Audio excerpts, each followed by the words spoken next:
is the thundering voice of God. Thundering voice of God. Ama wasia wake tundumo wangai. Wasia wake tundumo wangai. The thundering voice of God.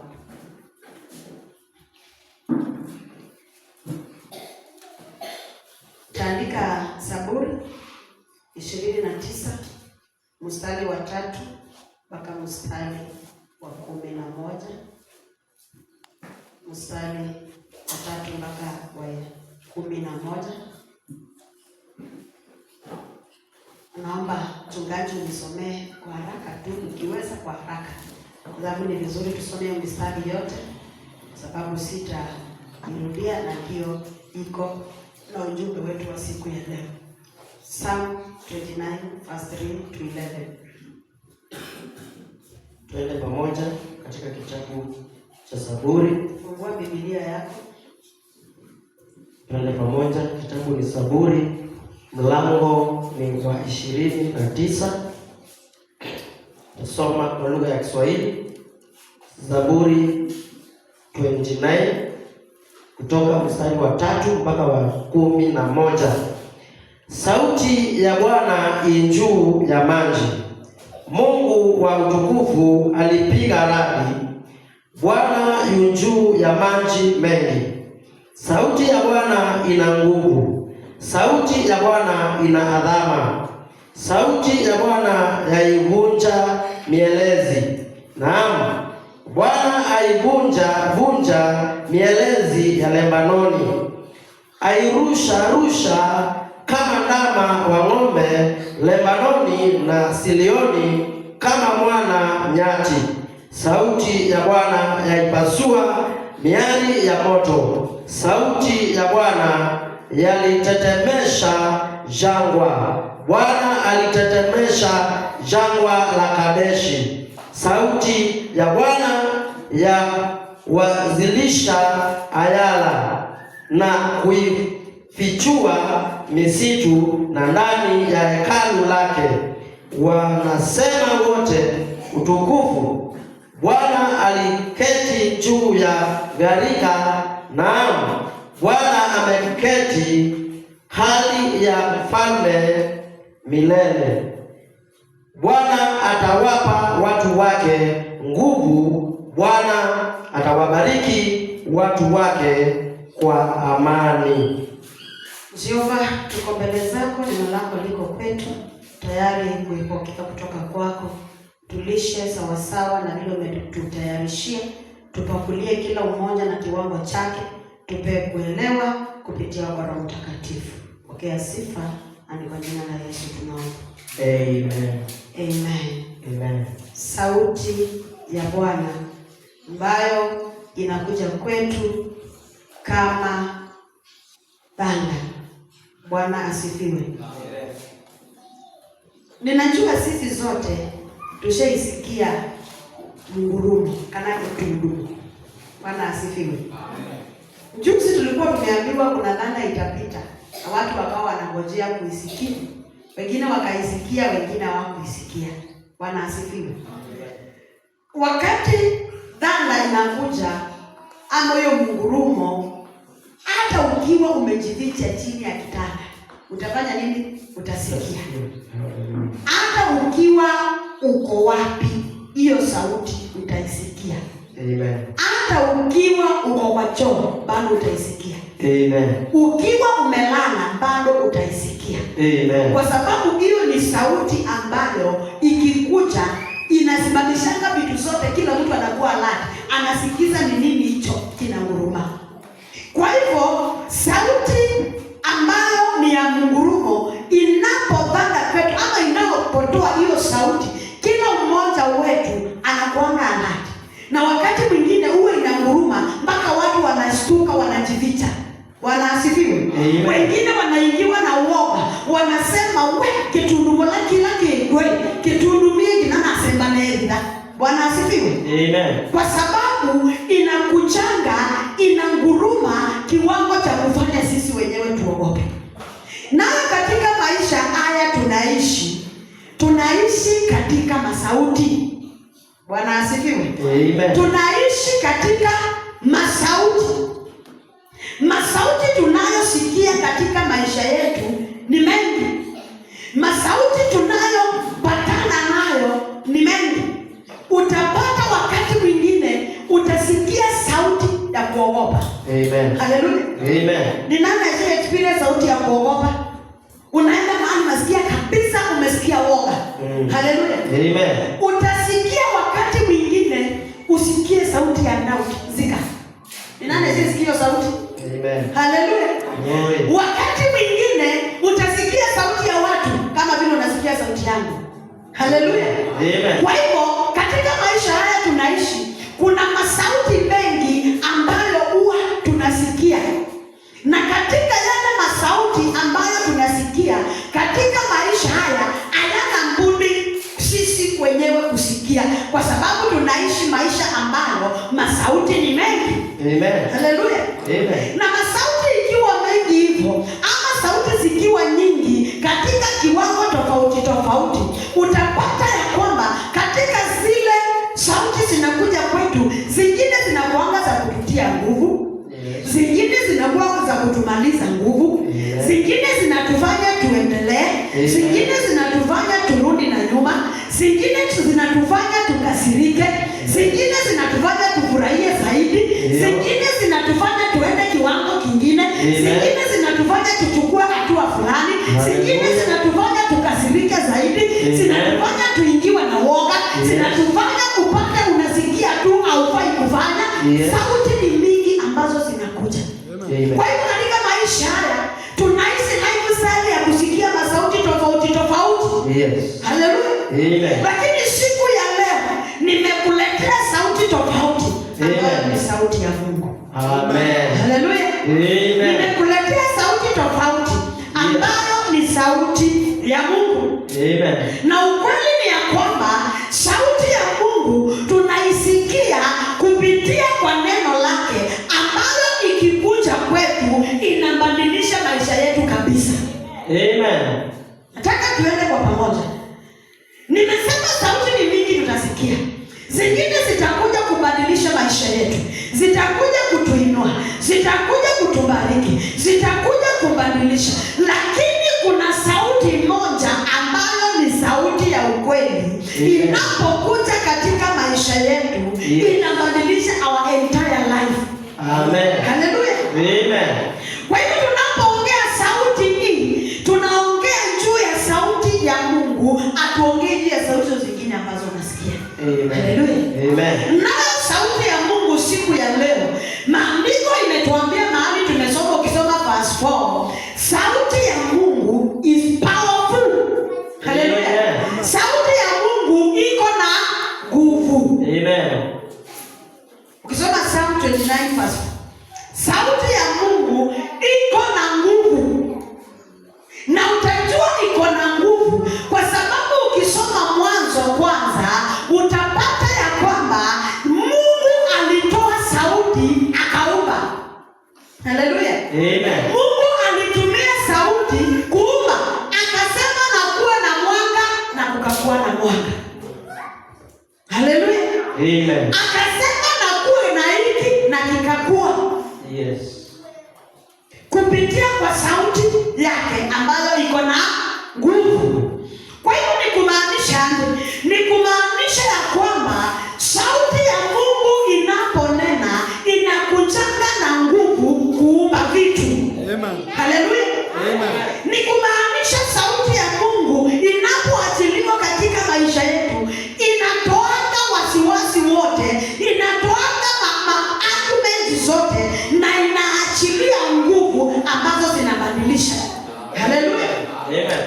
Unapoangalia katika maisha yetu tunaishi, utapata ya kwamba wakati wetu katika maisha haya tunaishi tukisikia neno la Mungu, tunaishi tukielezwa neno la Mungu, tunaishi tukikaa katika neno la Mungu, lakini unapata ya kwamba kuna sauti haijawahi ingia ndani yako kupitia kwa hiyo neno. Kuna nguvu asijawahi ingia ndani yako kupitia kwa hiyo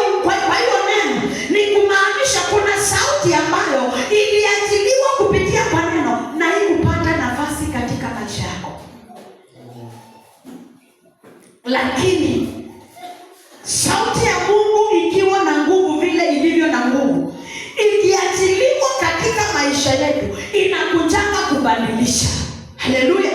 Sauti ya Mungu inapoachiliwa inangojea kwa tu iachiliwe katika maisha yako.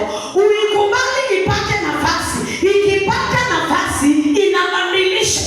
Kwa hivyo sauti ya Mungu ndio iko na nguvu ya kubadilisha maisha yako. Iko na nguvu ya kubadilisha boma yako.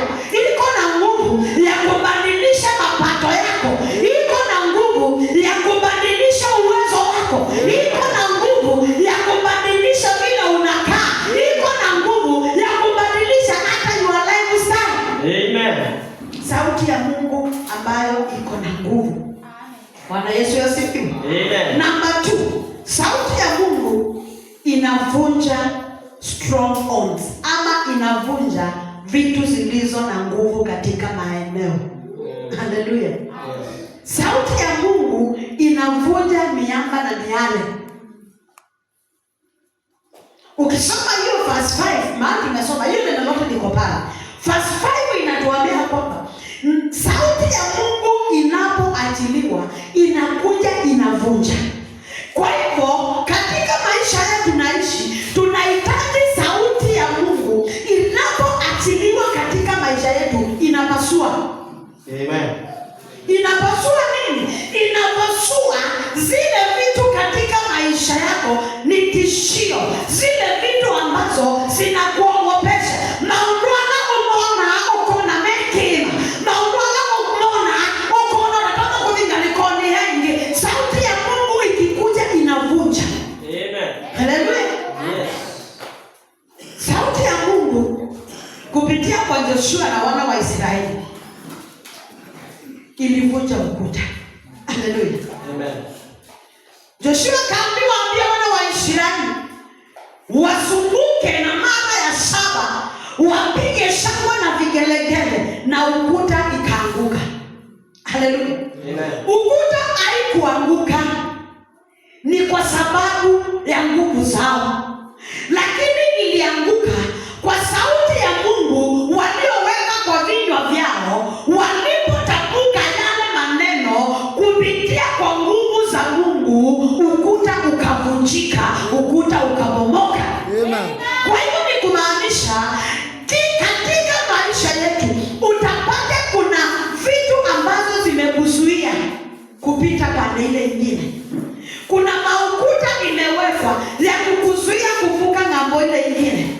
Kuna vitu ambazo utapatana nazo katika maisha haya zinakuzuia kwenda ng'ambo ile nyingine. Utapata wakati mwingine tumewekewa delay ambayo inatuzuia kwenda ng'ambo ile nyingine. Utapata wakati mwingine tunaingia katika mambo ambayo tunapata tumekuwa addicted nayo yanatuzuia kwenda ng'ambo ile nyingine. Unapata katika maisha haya tunaishi tunaingiwa na woga unaotuzuia kwenda ng'ambo ile nyingine. Tunaingiwa na struggle ya maisha haya ama vita za kiroho zinatuzuia kwenda ng'ambo ile nyingine. Lakini ninashukuru Mungu wa Joshua. Amen. Alipojua nguvu zilizoko katika sauti ya Mungu aliweza kuitoa na ikabomoa ukuta. Kwa hivyo sauti ya Mungu huwa inabomoa chochote ambacho ni tishio katika maisha yako. Amen. Sauti ya Mungu iko na uwezo wa kubomoa nguvu za giza. Amen. Sauti ya Mungu iko na uwezo wa kumaliza nguvu za uchawi na uganga. Amen. Sauti ya Mungu iko na nguvu ya kumaliza mapepo na mazingauko. Yes. Haleluya. Amen. Kwa hivyo hatuhitaji nguvu za kuvunja mipaka. Hatuhitaji nguvu za kupigana vita zetu. Tunahitaji sauti ya Mungu. Kwa sababu Mungu anapoongea, Mungu anapoongea, Yes. anabadilisha kila kitu. Amen. Bwana asifiwe. Amen. Na nataka ni sauti ya Mungu. The voice of God brings direction. Yes. Sauti ya Mungu inatupea mwelekeo. Unapata ya kwamba mara mingi tunakosana mwelekeo kwa kutosikia sauti ya Mungu. Utapata wakati mwingine umefanya makosa kwa kutosikia sauti ya Mungu. Ni kwa sababu mara mingi Mungu anaongea nasi, na anapoongea nasi tunakosa kusikiza sauti yake, na tunapokosa kusikiza sauti yake tunakosa kufanya mapenzi ya Mungu. Bwana asifiwe. Lakini tunaposikia sauti ya Mungu, tunafanya kulingana na neno. Yes. Kulingana na sauti ya Mungu. Yohana 10:27 inasema ya kwamba kondoo wajua sauti. Haleluya. Yeah. Kondoo wajua sauti ya mchungaji wao. Kwa hivyo utapata ya kwamba usipojua sauti ya Mungu hautawahi fanya kulingana na sauti ya Mungu.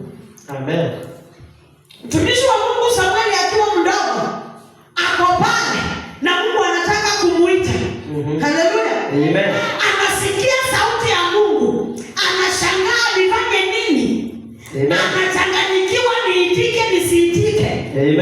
Anaitwa mara ya kwanza, anaitwa mara ya pili. Amen. Mara ya tatu anaenda pale. Haleluya. Amen. Bila mzee pale anamwambia ukisikia hiyo sauti, yes, ujue ni sauti ya Mungu. Amen. Itika.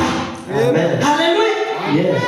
Kwa hivyo utapata ya kwamba ni lazima tukajue na tukaelewe sauti ya Mungu. Amen. Kwa sababu Samueli katika ujana wake na utoto wake angeelewa vile Mungu anaongea.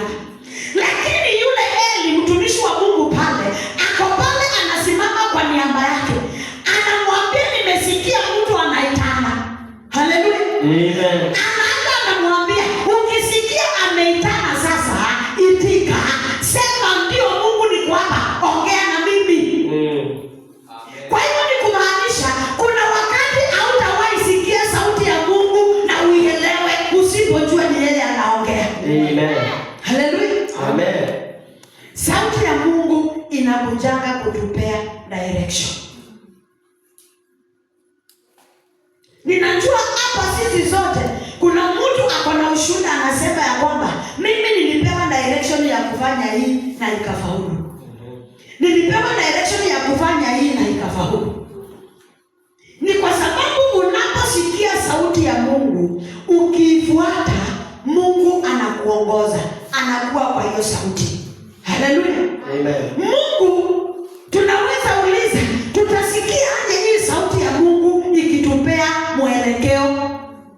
Hii sauti ya Mungu tutawahi elewa aje ikituambia tufanye na tufanye? Haleluya. Sauti ya Mungu inakuja kwetu kupitia kwa neno la Mungu. Kwa hivyo tunaposikia neno la Mungu, tunajua hiyo ni sauti. Haleluya. Tunajua hiyo ni sauti imetumama kwa ajili yetu na itumamani kwa ajili yetu sisi sote. Katika kila neno iko na mtu ametumiwa akaweze kuichukua. Haleluya. Amen. Tutasikia sauti ya Mungu kupitia kwa Roho Mtakatifu.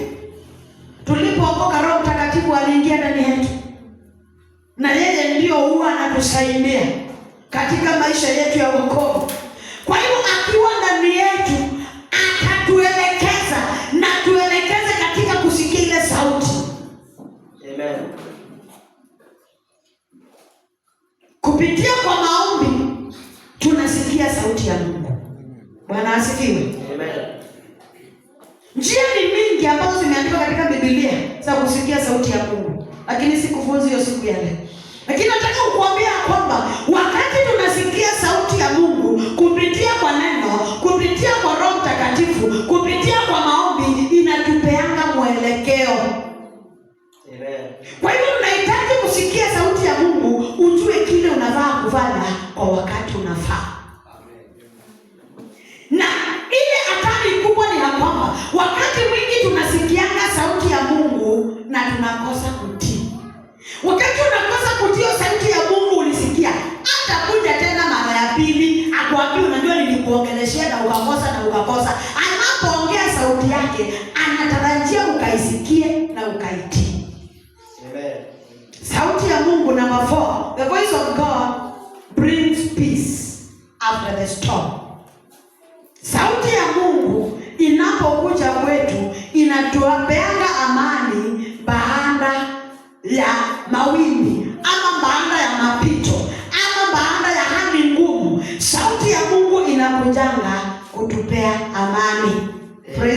God. Amen. Ukisoma hiyo verse 11 utapata ya kwamba Mungu huwa anabariki watu wake na amani. Haleluya. Amen.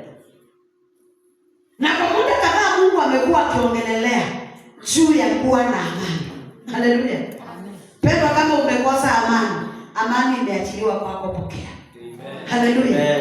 Kama umekosa amani kwa jambo fulani, tafadhali katika madhabahu haya nimesikia Roho Bwana akinishuhudia. Tumeiongea mara mingi. Pata amani. Kwa sababu aliye ndani yako ndio mwenye amani. Anasema ya kwamba katika hiyo mawimbi mimi ndiye ninakujanga kukupea amani na ninakushindania. Haleluya. Amen. Wanafunzi wa Yesu wanakuwa na Yesu katika merikebu na mawimbi inakuja. Iutani. Haleluya. Na Yesu maandiko yanatuambia alikuwa amelala mahali na mawimbi ikakuja na maji ikaanza kuingia katika ile merikebu, na wanafunzi wakaingiwa na woga. Walipoingiwa na woga wakakumbuka wako na Bwana Yesu wapi? Hapo ndani.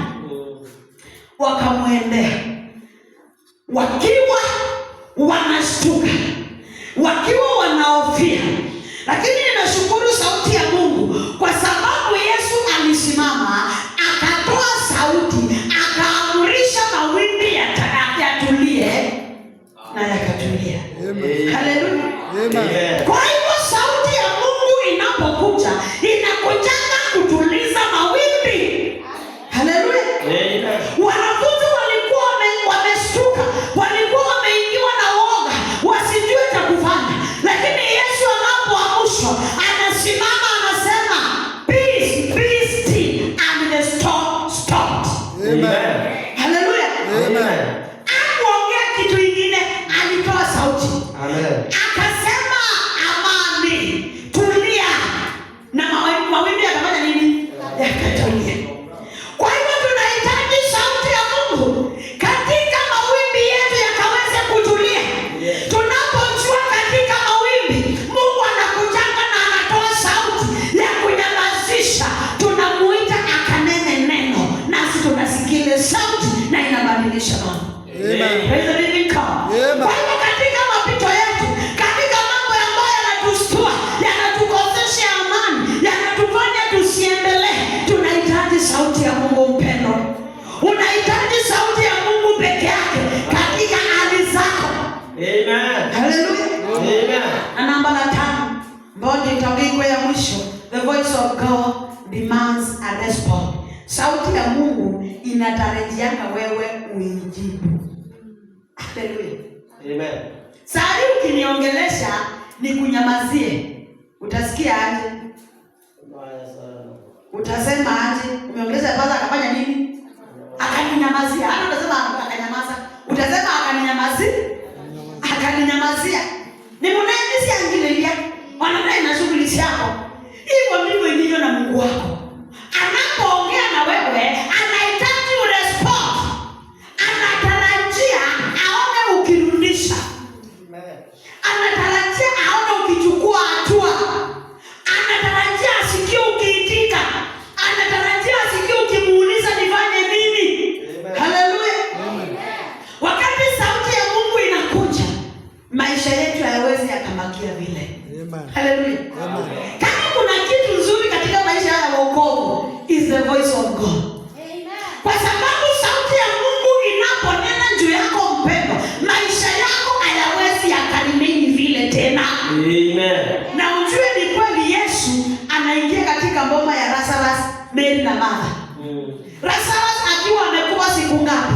4 kaburini. Bwana Yesu asifiwe. Yesu alipofika pale, hakuhitaji kusoma maandiko. Hakuhitaji sijui kuitisha maji afanye. Alihitaji sauti. Haleluya. Akasema Lazarus, come forth. Amen. Ndivyo ndio ukwate. Yesu akapoya kwa Martha. Yana ndumakia. Yana ndumakiongoleza. Na alipofika pale, akasema apelekwe mahali Lazarus amelazwa. Alipofika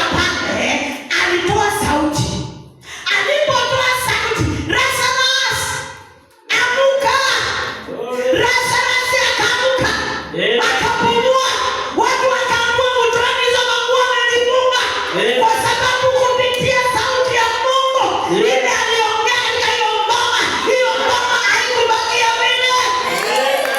Haleluya. Kwa hivyo tunapo respond kwa sauti ya Mungu, nataka uone Lazarus anaitwa Lazarus, amka, anaendelea kukufa.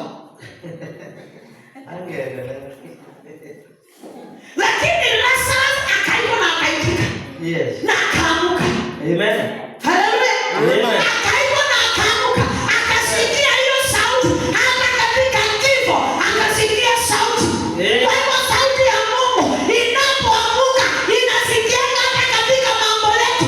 Yale yanakufa, yale yana sauti, yale yana pumzi. Yanataka kusikia sauti ya Mungu. Lazarus emuku kabisa anamayikanda mayombolesha maisha kaya, akasikia sauti ya Mungu, akasikia sauti ya Mungu. Ni kumaanisha sauti ya Mungu inapoachiliwa katika maisha yako mpendo, inapoachiliwa katika maisha yako, inapoachiliwa katika hali zako, inapoachiliwa katika mapito yako, inapoachiliwa katika ngoma yako, inapoachiliwa katika ndoa yako, inapoachiliwa katika mapito yako, lazima ikuje na kubadilisha. Maisha ya Martha na Mary baada ya ndugu yako kufufuliwa haikuwa the same. Yes. Enda usome hapo, baada ya Lazaro kufufuliwa wanaungana tena, Mafarisayo, Masadusi, whatever. Wanakuja sasa hawashughuliki na Yesu tena. Wanataka kumaliza huyu Lazarus ambaye ameleta ushuhuda. Enda usome in the book of John there. Haleluya. Wanakuja sasa, wanaachana na Yesu. Wanasema huyu ambaye ameleta shida kubwa hivyo ya ushuhuda ya kwamba Yesu anaweza kuvua. Kwa hivyo atatembea katika vijiji akisema mimi ndio yule Lazarus, nilikuwa nimekufa na nimefufuka. Wakataka kumumaliza ile ule ushuhuda usisikike na watu. Kwa hivyo ni kumaanisha sauti ya Mungu inapokuja katika maisha yako na kufufua kile kimekufa, watu watakashirika kuona hiyo kitu inaishi tena. Haleluya. Kama kuna ndoa ilikuwa imekufa ikifufuka, my friend, wanakuinukia zaidi kwa sababu walidhania imeisha. Kama ni kazi ilikuwa imekufa, ukifufua kidogo wanakuinukia zaidi, wanataka kuimaliza isikuwe ushuhuda. Lakini ninashukuru Mungu, Lazaro alisimama. Aliendelea kutangaza, I am the Lazarus, yule ambaye alifufuliwa. Upendo si ukubali utembee ukiwa ushuhuda. Utembee ukisema niliposikia sauti ya Mungu maisha yangu haikubakia vile. Niliposikia sauti ya Mungu mimi sikubakia vile. The voice of God inapokuja inabadilisha. Kumbali sauti ya Mungu upendo ikubadilisha. Umbaya wako na wangu ni kukuwa na kichwa mang'aa.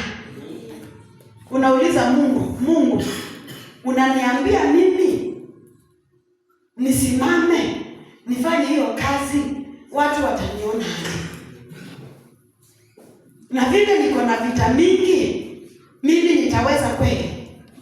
Hata ukiniangalia kiwango changu, ninaweza kuoleva kwa watu kweli?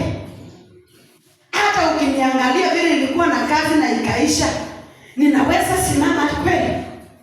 Lakini nimekuja kukuambia mpendwa, the voice of God, sauti ya Mungu, sauti ya Mungu, sauti ya Mungu, sauti ya Mungu inapoongea inakutana kama mungurumo, inakutana kama mungurumo.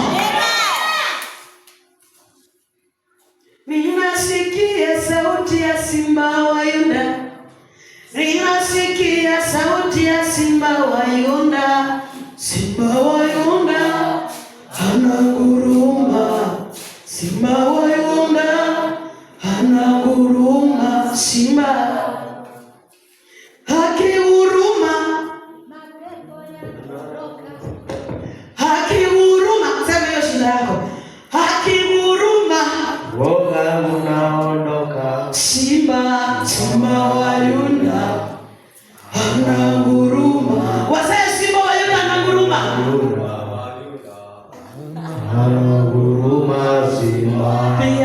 Yesu makofi. Haleluya. Sawa, alitukata kitu tumo. Na amino tumo kakitata kitu tumo.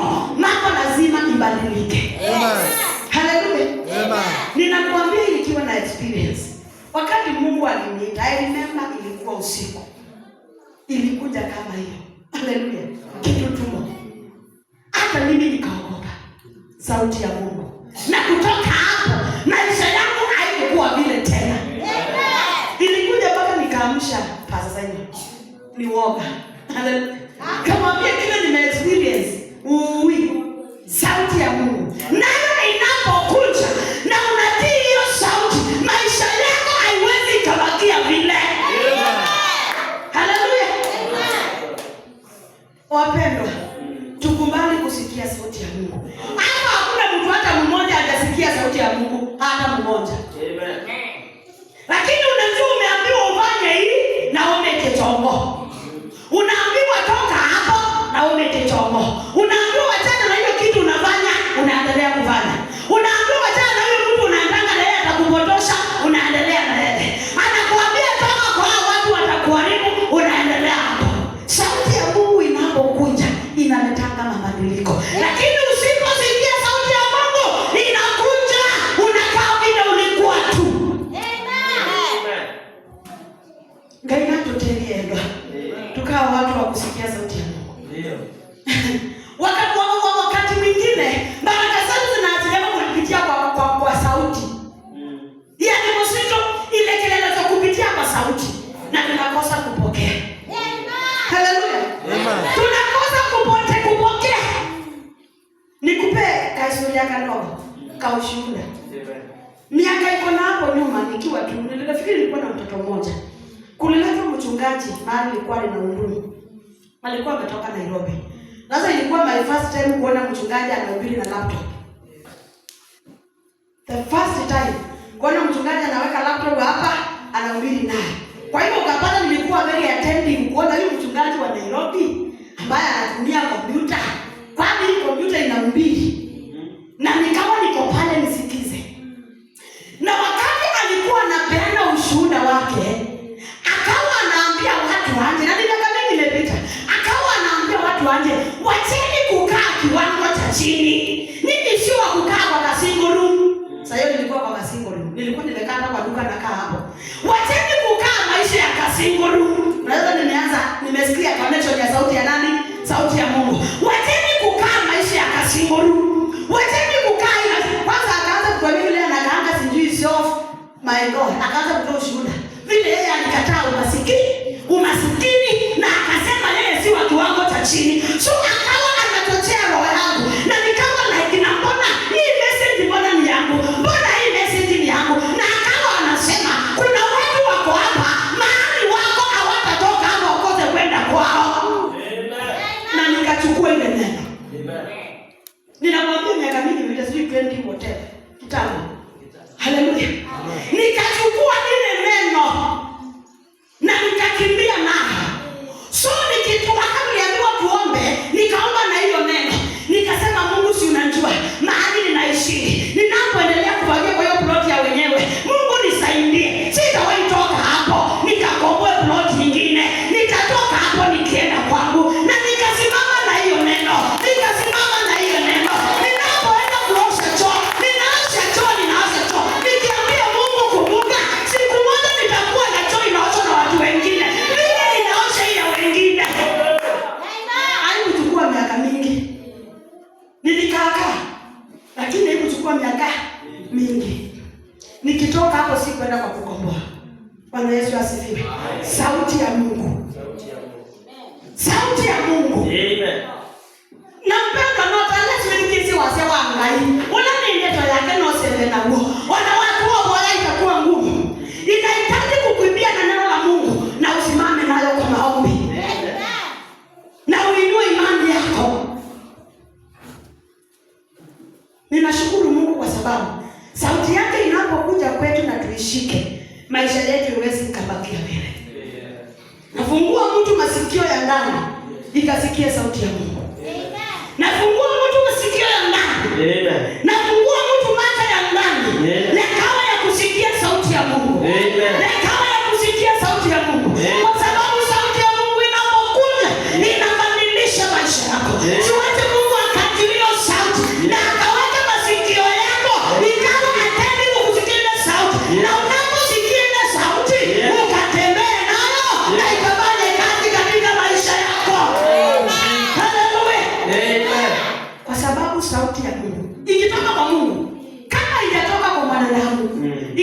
kwa Mungu. Amen. Ikitoka kwa Mungu. Amen. Hakuna yeyote. Yes. Anaweza ibadilisha. Yes. Wiki katika maombi yangu ya wiki, sauti ya shetani nikafunuliwa kile anasema. Wale ninaomba na wao niliwaambia hiyo vision. Sauti ya shetani inasema nitawaondoa huku vile mlikuja. Hamtakaa hapa. Mtarudi mahali mlitoka. Hiyo ni sauti. Niwaambia sauti ni mingi. Na mimi hapo nikamwambia, nami kama vile Mungu aishi milele, kama sikusikia sauti ya Mungu nikiwa makutano nikakuja wako, hiyo sauti nilisikia, ndio nitasikia tena ili nirudi. Nisipoisikia niko hapa kutimiza kusudio la Mungu. Na ndio sauti nasema hivi. Na ndio sauti nasema hivi. Hata wacha vile uniambia nirudi, hii kanisa itapanuka. Na wacha vile unasema hivyo, tutakuwa na branches, tutaenea maeneo. Kwa sababu sauti ya Mungu iliponena, ilinena ikamaliza. Hallelujah. Na hivyo ndivyo ninajua. Amen. Hata mapepo wakishikana, Amen. maana laini kuna wangi nanga kama Yes. hawawezi nibandua hapa. Amen. Kwa sababu kama nilisikia sauti ya Mungu, ningekuwa ni nani mwambie wachana na yeye kwa upendo. Lakini kama nilisikia sauti ya Mungu, Amen. sihitaji kuogopa. Amen. Sauti ya Mungu inapokuja, Yes. inapasua miamba. Amen. Inapasua miamba. Amen. Inapasua miamba. Inapasua miamba. Unaposikia sauti ya Mungu, inapasua miamba katika maisha yako. Itabomoa mashina yako yote. Itabomoa milango na malango. Itabomoa kila maukuta. Katika maisha yako kwa jina la Yesu. Pigia Bwana Yesu makofi. Hallelujah. Amen. Sauti ya Mungu Yes. inakuanga sauti ambayo inafuata ile neno imesema ikatimize. Amen. Sauti ya Mungu is very strong and very powerful. Amen. Hiyo utaandika sitasoma kwa wale wanaandika. Sauti ya Mungu, the voice of God is strong and powerful. Amen. The voice of God is gentle. Sauti ya Mungu ni nyenyekevu. Taenda kujisomea 1 Kings 17:12. The voice of God is like many waters. And also Revelation 1:15. And the voice of God is like thunder. Voice of God, let us get two number. Job 37:5. Itarudia. The voice of God is strong and powerful. Psalm 29:4. Voice of God can be gentle. 1 Kings 17:12. Voice of God is like many waters, almighty sound. Revelation 1:15. And the voice of God is like thunder. Job 37:5. Simama na miguu yako. Amen.